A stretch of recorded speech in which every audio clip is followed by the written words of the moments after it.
السلام علیکم ورحمۃ اللہ وبرکاتہ۔ الحمدللہ رب العالمین، واشہد ان لا الہ الا اللہ وحدہ لا شریک لہ، واشہد ان محمدا عبدہ ورسولہ، صلوات اللہ وسلامہ علیہ وعلی آلہ وعلی اصحابہ ومن اہتدی بہدیہ واستنى بسنتہ الی یوم الدین، وبعد۔ معزز سامعین و ناظرین، آج سے آپ صلی اللہ علیہ وسلم کی دعوت کا ایک اگلے مرحلے کو انشاءاللہ ہم جاننے کی کوشش کریں گے، اور وہ مرحلہ تھا آپ کی دعوت کا مکہ سے باہر اسلام کی دعوت۔ اس سے پہلے ہم بتا چکے ہیں کہ مکے کے اندر آپ کی دعوت کو 3 مرحلوں میں تقسیم کیا گیا ہے۔ پہلا مرحلہ مکے کے اندر سری دعوت، دوسرا مرحلہ مکے ہی کے اندر اعلانیہ دعوت، اور تیسرا مرحلہ آپ کی دعوت کا مکے سے باہر اعلانیہ دعوت۔ اور یہ اعلانیہ دعوت کا آغاز آپ نے اس وقت کیا جب ابو طالب کی وفات ہو گئی، حضرت خدیجہ رضی اللہ تعالیٰ عنہ کی وفات ہو گئی، اور ان کی وفات کے بعد، ابو طالب کی وفات کے بعد،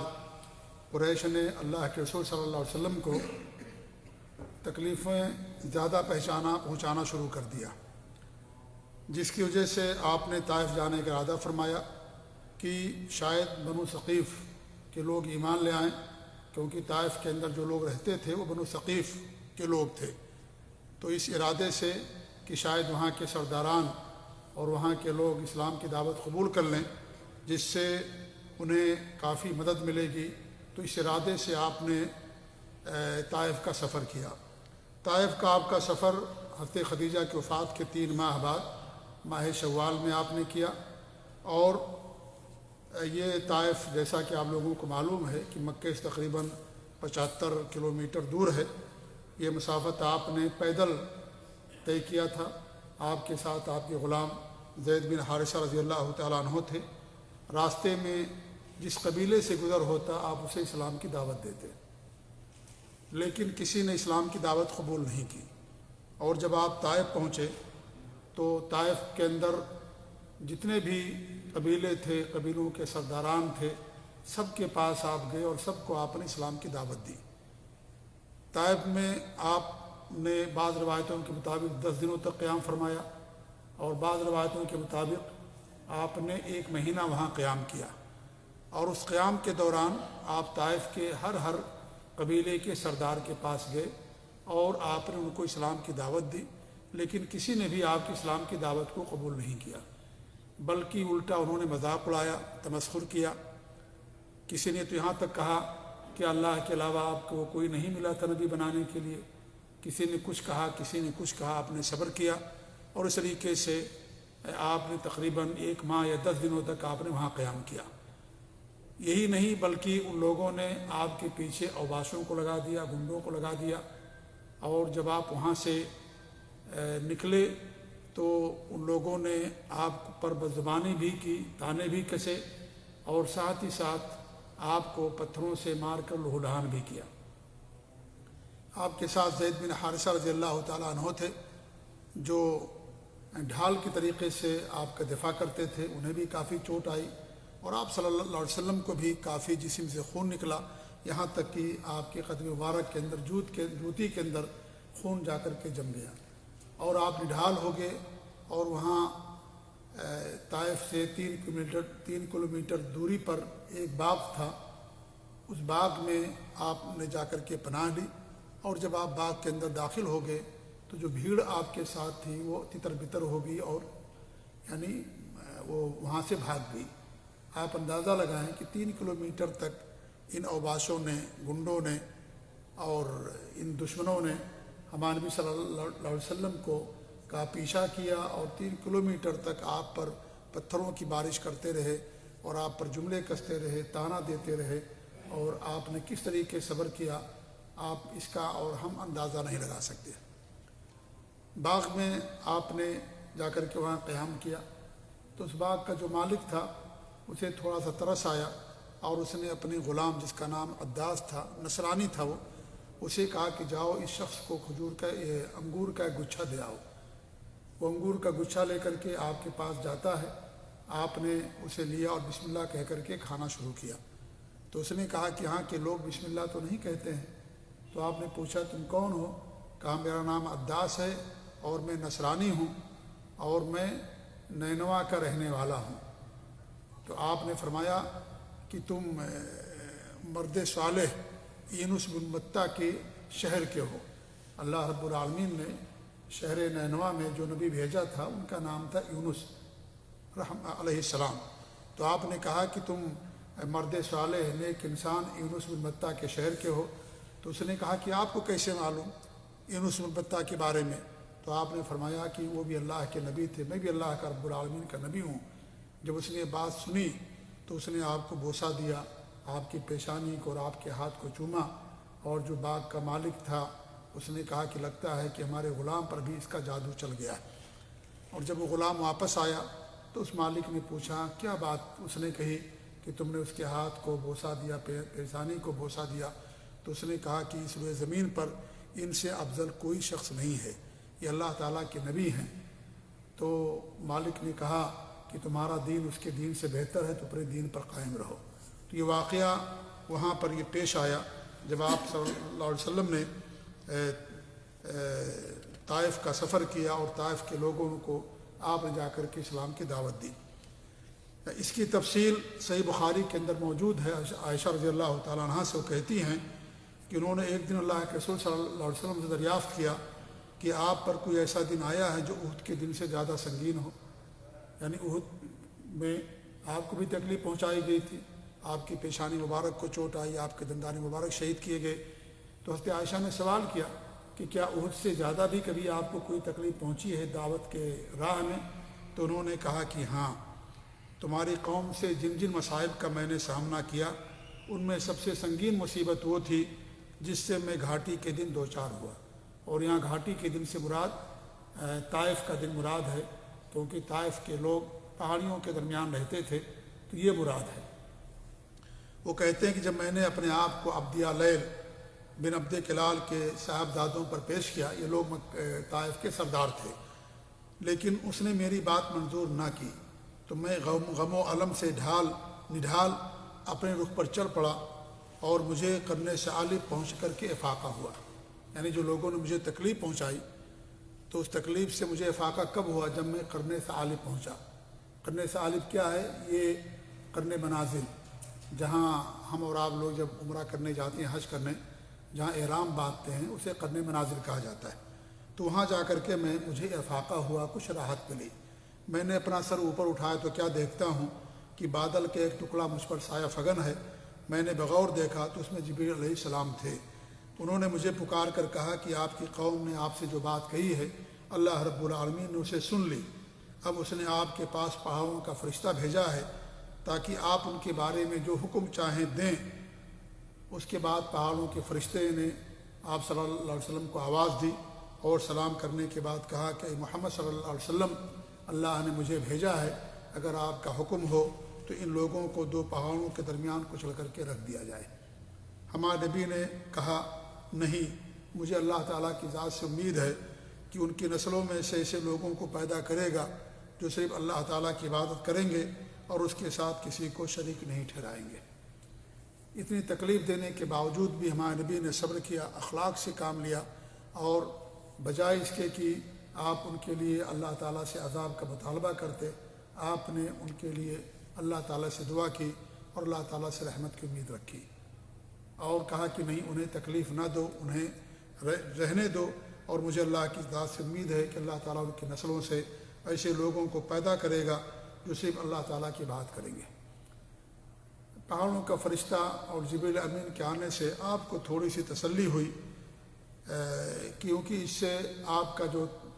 درد تھا، تکلیف تھی، وہ تھوڑا سا ہلکا ہوا اور آپ کا دل مطمئن ہو گیا، اور اس طریقے سے غم و علم کے جو بادل تھے وہ چھٹ گئے۔ اس کے بعد آپ صلی اللہ علیہ وسلم مکہ کی راہ پر پیش قدمی فرمائی، اور وادی نخلا ایک جگہ تھی، جا کر کے وہاں پر آپ نے قیام کیا، اور جب وہاں آپ کا قیام چند دنوں تک رہا۔ اس دوران اللہ رب العالمین نے آپ کے پاس جنوں کی ایک تعداد بھیجی، جس کا ذکر قرآن مجید میں 2 جگہوں پر اللہ رب العالمین نے کیا ہے، ایک سورۃ الاحقاف میں اور دوسرے سورۃ الجن کے اندر۔ سورۃ الاحقاف میں اور سورۃ الجن کے اندر اللہ رب العالمین نے جنوں کی آمد کا ذکر کیا ہے، اور انہوں نے آ کر کے آپ سے قرآن پڑھا، سنا، اور اس طریقے سے جن جو تھے وہ سب کے سب آپ کے اوپر ایمان لے آئے۔ اور صحیح بخاری کے اندر بھی روایت موجود ہے، جنوں کی آمد کا تذکرہ صحیح بخاری کے اندر موجود ہے، اور آپ صلی اللہ علیہ وسلم کو جنوں کی آمد کا علم نہیں ہو سکا۔ اللہ رب العالمین نے آپ کو ان آیات کے ذریعے سے، جو آیتیں اللہ رب العالمین نے سورہ احقاف میں اور سورہ جن کے اندر اتاری، ان کے ذریعے سے آپ کو معلوم ہوا کہ جن آئے اور انہوں نے آپ کی دعوت کو قبول کیا، اور اس طریقے سے وہ مسلمان ہو گئے۔ اور جو آیتیں اللہ رب العالمین نے اتاری ہیں،